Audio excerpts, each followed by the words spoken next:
جی student السلام علیکم، start کر رہی ہوں ہمارا آج کا lecture from page number 119 Islamic studies کا لیکچر ہے یہ، جس میں ہم دیکھ رہے ہیں حقوق العباد کی اہمیت۔ پیج نمبر 119 ہے، حدیث نمبر 13 ہے، ٹھیک ہے۔ انشاءاللہ آج ہم جو کریں گے وہ ہوگی حدیث نمبر 13، 14 and 15۔ Try to complete it with in the time. جی، حقوق العباد کی اہمیت کہتے ہیں کہ ان ابی ہریرہ رضی اللہ عنہ ان رسول اللہ صلی اللہ علیہ وسلم قال، ابو ہریرہ رضی اللہ عنہ سے روایت ہے کہ نبی صلی اللہ علیہ وسلم نے فرمایا، اتدرونا کہ تم جانتے ہو، مل مفلس، مفلس کون ہے؟ قالوا لوگوں نے کہا، المفلس مفلس فینا ہم میں سے، من جو لا درہم لہو جس کے پاس درہم نہ ہو، ولا متاع اور جس کے پاس مال نہ ہو۔ فقالا پس فرمایا نبی صلی اللہ علیہ وسلم نے، ان المفلسا بے شک نادار، بے شک مفلس، من امتی میری امت میں سے، من یاتی یوم القیامتی جو لائے گا قیامت کے دن، بصلاۃ روز نماز، وصیام اور روزے، وزکوٰۃ اور زکوٰۃ، ویاتی اور آئے گا اور وہ آئے گا، قد تحقیق شتما گالی دی، ہاذا اسے، وقذفا اور تہمت لگائی، ہاذا اسے، واکلا اور کھایا، مالا مال، ہاذا اس کا، وسفکا اور بہایا، دم خون، ہاذا اس کا، وضربا اور مارا، ہاذا اس کو، فیعطا پس دی جائے گی، ہاذا اس کی، من حسناتہ اس کی نیکیوں میں سے، فَإِن پھر اگر فنیت ختم ہو گئیں، حسناتہ اس کی نیکیاں، قبل پہلے، ان کے یقضا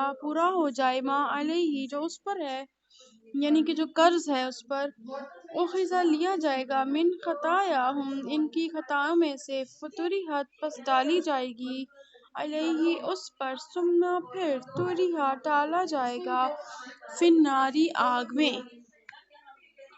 تو کیا کہتی ہے یہ حدیث؟ یہ حدیث کہتی ہے بیٹا کہ ابو ہریرہ رضی اللہ عنہ سے روایت ہے کہ نبی صلی اللہ علیہ وسلم نے فرمایا کہ تمہیں معلوم ہے کہ مفلس کون ہے؟ تو صحابہ رضی اللہ عنہ کہتے ہیں کہ مفلس ہم میں سے وہ ہے جس کے پاس نہ تو درہم ہے نہ مال ہے۔ تو آپ صلی اللہ علیہ وسلم نے فرمایا، بے شک میری امت میں سے مفلس وہ شخص ہوگا جو قیامت کے دن نماز، روزہ، زکوٰۃ لے کر آئے گا، اس حال میں کہ اس نے کسی شخص کو گالی بھی دی ہوگی، اس نے کسی پر بہتان بھی لگایا ہوگا، الزام بھی لگایا ہوگا، اس نے کسی کا مال بھی کھایا ہوگا ناحق طریقے سے، اس نے کسی کا خون بھی بہایا ہوگا، اور اس نے کسی کو مارا پیٹا بھی ہوگا، پس اس کی نیکیاں انہیں دے دی جائیں گی، اور اگر اس کے ذمہ تمام قرض چکانے سے پہلے ہی اس کی نیکیاں ختم ہو گئیں تو کیا کیا جائے گا؟ ان مظلوموں کی برائیاں لے کر اس پر ڈال دی جائیں گی، پھر اسے دوزخ میں ڈال دیا جائے گا، ٹھیک ہے۔ رواہ مسلم، اسے مسلم نے روایت کیا ہے۔ کیا کہتے ہیں اس حدیث مبارکہ میں؟ حقوق اللہ کے ساتھ حقوق العباد پر بھی زور دیا گیا ہے، اور اس شخص کی مفلسی کی طرف اشارہ کیا گیا ہے جو اپنے عمل میں مجموعی دینی تعلیمات کو سامنے نہیں رکھتا، یعنی صرف نماز، روزہ، زکوٰۃ، اچھے کام کر لینے سے آپ دیندار نہیں بنتے۔ آپ کو دیندار ہونے کے لیے ضروری ہے کہ آپ کیا کریں؟ آپ اپنے دین کے ساتھ ساتھ اس چیز پر بھی غور کریں کہ آپ نے حقوق العباد بھی ادا کرنے ہیں۔ اللہ کا حق صرف کافی نہیں ہے، اللہ کے حق کے ساتھ ساتھ بندوں کا حق بھی ضروری ہے۔ کہ آپ کہتے ہیں حقیقی مفلس کون؟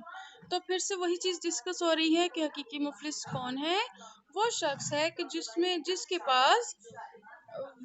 جس کے پاس دینی تعلیمات تو ہیں، لیکن دنیاوی لحاظ سے، لوگوں کے لحاظ سے، حقوق العباد کے لحاظ سے وہ شخص خالی ہے۔ کہتا ہے جو دین پر عمل کرنے میں اس کی مجموعی تعلیمات کا خیال نہیں رکھتا، ایک پہلو اختیار کر لیتا ہے اور دوسرے پہلو کو چھوڑ لیتا ہے، حالانکہ اس کی کامیابی کا انحصار مجموعی کامیابی پر ہے، دونوں کامیابی پر ہے، ایک کامیابی سے کام نہیں چلے گا۔ کہتے ہیں دین اسلام کا غلط تصور، اکثر مسلمانوں میں یہ خیال عام ہے کہ چند عبادات کی ادائیگی سے بخشش ہو جائے گی، اس لیے نماز، روزے اور حج تو اس لیے نماز، روزے اور حج کا تو اہتمام کیا جاتا ہے، لیکن زکوٰۃ اور دیگر مالی صدقات اور نفقات کو بڑی حد تک نظر انداز کر دیا جاتا ہے۔ گویا دین کے صرف ایک حصے یعنی حقوق اللہ کی ادائیگی کی جاتی ہے، لیکن دوسرے بڑے حصے یعنی حقوق العباد کو نظر انداز کر دیا جاتا ہے، تو اس کی اجازت آپ کو اسلام نہیں دیتا۔ کہتے ہیں کہ حقوق اللہ اور حقوق العباد دونوں کے دونوں ہی لازم و ملزوم ہیں۔ اسلام کا تصور دین یہ ہے کہ دونوں حقوق کی ادائیگی فرض ہے۔ اولیت حقوق اللہ کو حاصل ہے، لیکن حقوق العباد کو جو ہے وہ پورا کیے بغیر آپ اپنے فرائض سے خالی ہیں۔ تمام عبادات کا مقصد ہی حقوق العباد کی ادائیگی کے لیے مسلمانوں کی تربیت کرنا ہے، اس کو اتنا نیک بنانا ہے کہ وہ کسی بھی طرح کی برائی میں مبتلا نہ ہو کر صرف اور صرف اچھائیوں میں مبتلا ہو۔ لیکن اگر وہ اس سے ہٹ جاتا ہے اور جو ہے وہ غلط کاریوں میں پڑتا ہے، نماز روزہ کرنے کے ساتھ ساتھ وہ لوگوں کو تنگ کرتا ہے، ستاتا ہے، تو پھر اس نماز روزے کا فائدہ نہیں ہوگا، کیونکہ کہتے ہیں ان الصلاۃ تنہی عن الفحشاء والمنکر، کہ بے شک نماز جو ہے وہ بے حیائی اور بری باتوں سے روکتی ہے۔ تو پھر اگر آپ کو بے حیائی اور بری باتوں سے نہ روکا نماز نے، تو وہ نماز کام نہیں آئے گی۔ اس کے بعد کہتے ہیں اس کے بعد کہتے ہیں روزہ، اگر روزے میں ہم دیکھیں تو اللہ تعالیٰ کہتے ہیں روزے کا مقصد ہے تقویٰ کا حصول، اللہ کی محبت میں اچھے کام اور ڈر سے برے کاموں کو چھوڑنا۔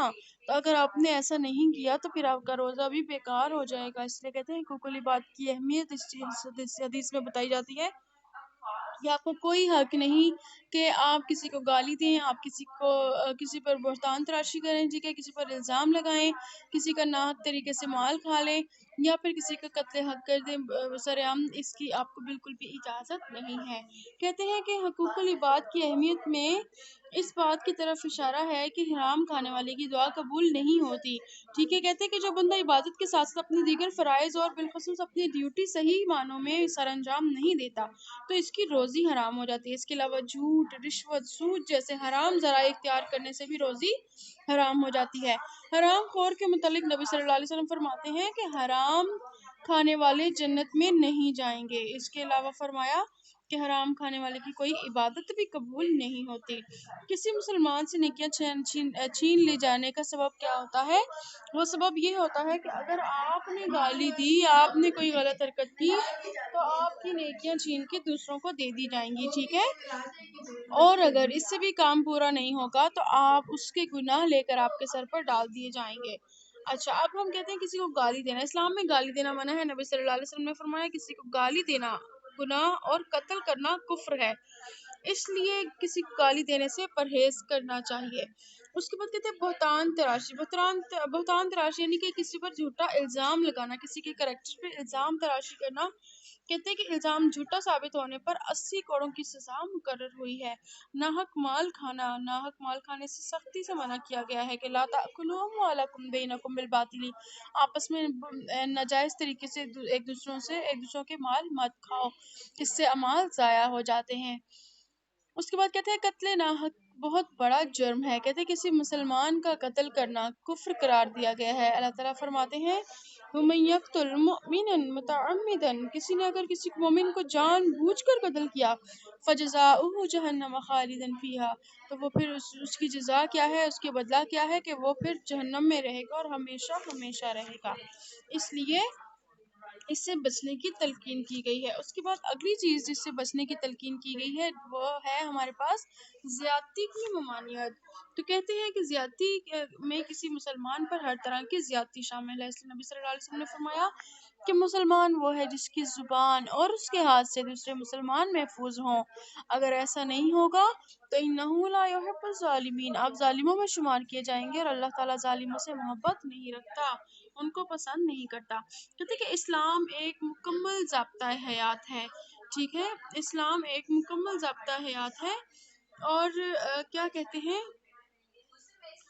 کہ یا ایھا الذین آمنوا ادخلوا فی السلم کافۃ، کہ اے مسلمانوں اسلام میں مکمل طور پر داخل ہو جاؤ، عبادات کے ساتھ باقی گناہوں کو بھی شمار کر کے مجموعی نامہ اعمال تیار کیا جائے گا، جیسے کسی طالب علم کے لیے مضامین کہتے ہیں کہ جیسے کسی طالب علم کے لیے مضامین میں پاس ہونا ضروری ہے، پھر ہی وہ کامیاب شمار ہوتا ہے، ورنہ وہ ناکام ہوتا ہے، اسی طرح دین پر بھی مجموعی عمل مقصود ہے، ورنہ جزوی طور پر عمل جو ہے وہ آپ کا ناقابل قبول ہوگا۔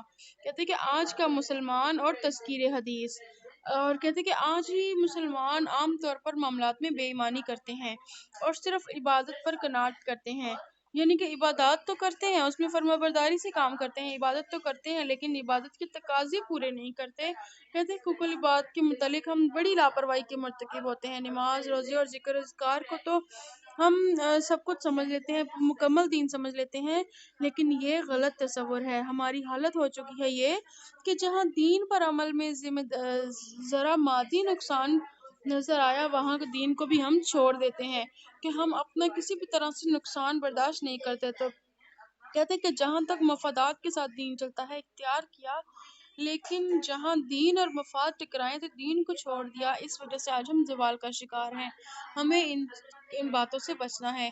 اسلام کی کیا ریکوائرمنٹ ہے کہ دین اور دنیا دونوں کو ساتھ ساتھ لے کر چلا جائے۔ اگر آپ کسی ایک کو اپناتے ہیں اور کسی دوسرے کو چھوڑتے ہیں تو اس کی پرمیشن نہیں ہے۔